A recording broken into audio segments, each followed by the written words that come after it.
Hello, and today I will be showing you how to use gesso, or gesso. However you want to pronounce it, it's your choice. Similar to GIF and GIF. Gesso, for those who don't know, is a liquid that you can apply directly to your canvas, or whatever you're using to paint, or paint on per se. And you apply it directly onto the canvas beforehand, or you apply it afterward for a textured sort of look. But long story short, it's a good way of preventing warping, which is a common fault that can occur. It can also be mixed with your paint. For this demonstration, I'm using acrylic paint, and it works really well uh, when mixed for something like a background color such as blue, but you can also keep it white, though it's just that color as a way to make sure that it doesn't, um, it's easier to see it occur.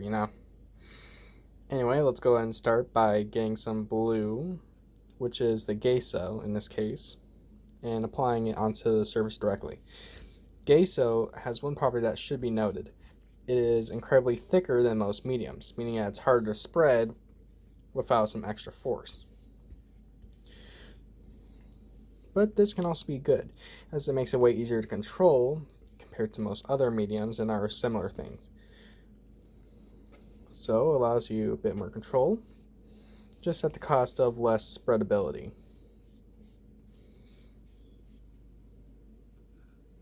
And since a lot of it can come out pretty cheaply, it's really useful in the very end of the day. So yeah, something to be expected, but nothing too important. Here we are finishing up the background coloring.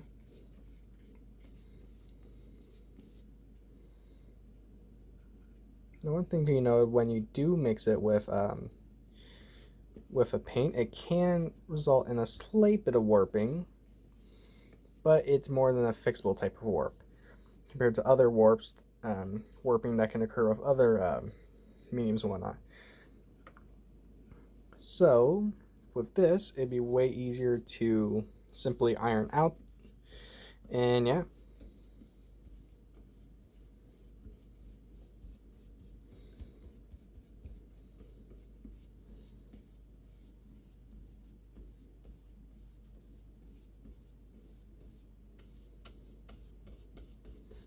Another thing we note about gesso is, or gesso, whatever, is that it takes a while longer for it to dry compared to most mediums. It's used mainly for oil, but it can also be used for acrylic and whatnot. So it's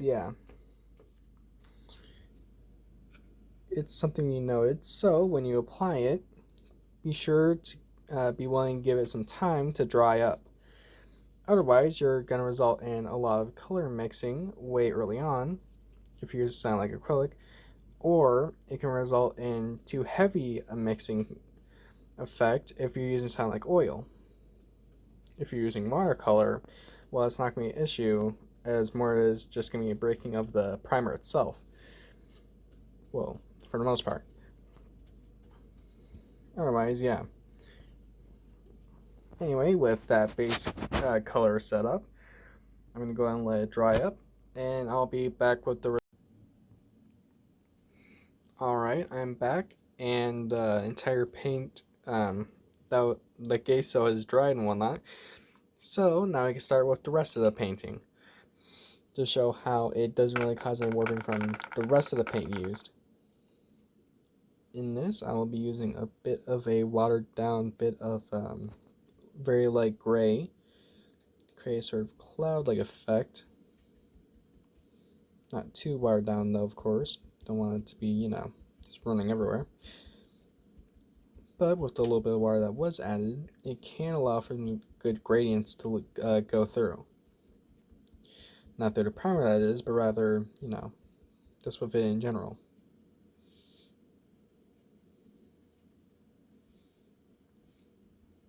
This also allows it a bit more of a fluffy style to it, per se.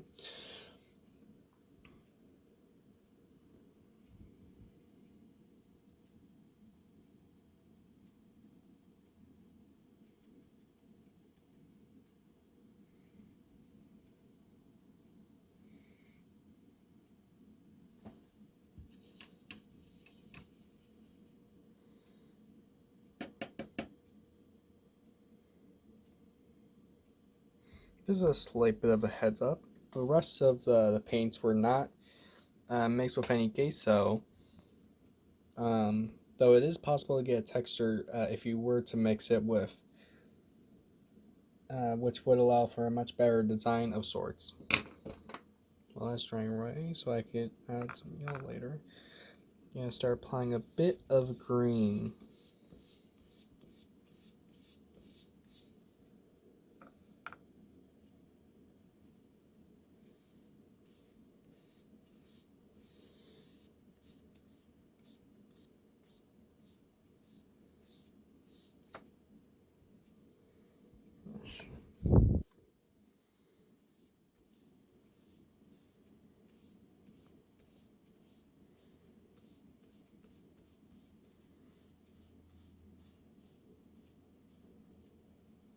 There we go.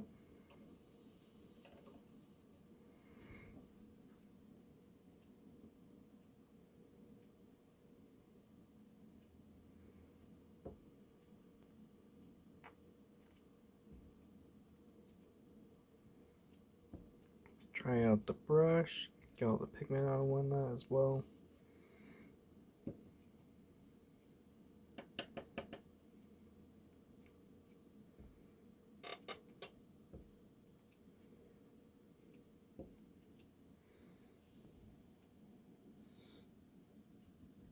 And from here, I can add a tiny bit of yellow using my brush right here.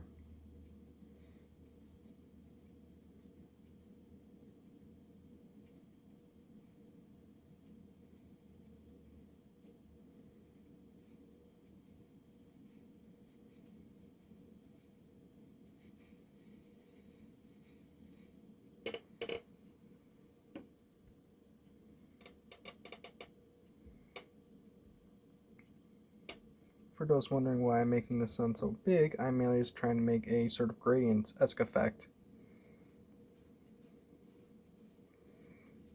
So that way it looks more realistic to the actual sun. Small point, but it's a lot of gradient around it.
Now I'll apply some more for the cloud, well, the other cloud.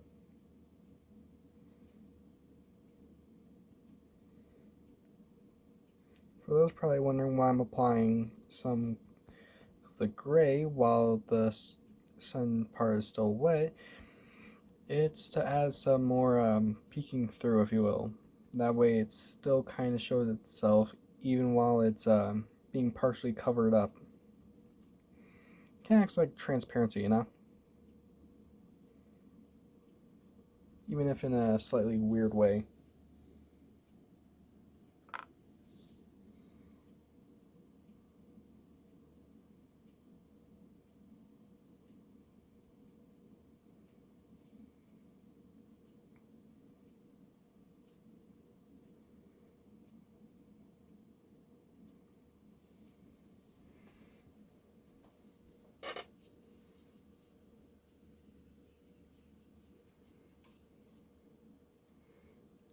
there you have it. That's the effects of gesso. I'll be back in a quick second while the green dries. And once that's done, I'll add the final touches, and yeah. Alright, with all that, with all the green for the most part good and dried, now it's time to finally add the final part, the main part of this, the tree itself. Since that's what this was all about in the first place, making it a little tree. Not really little, but you know what I mean.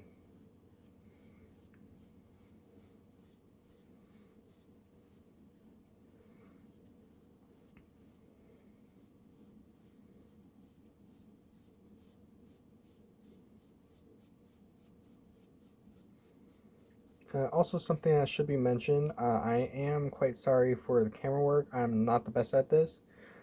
I'm not even a beginner. Yeah, really even really use cameras for the most part. I mainly just use, digital stuff. But regardless, now that part's been laid. All I have to do now is apply the leaf part, which I'll be using my fan brush for.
And there you go, a quickly painted tree. And now you also know how to use gesso or gesso, whichever one you want to use. Your choice, your call. Nonetheless, I thank you for watching, and yeah, see you next time.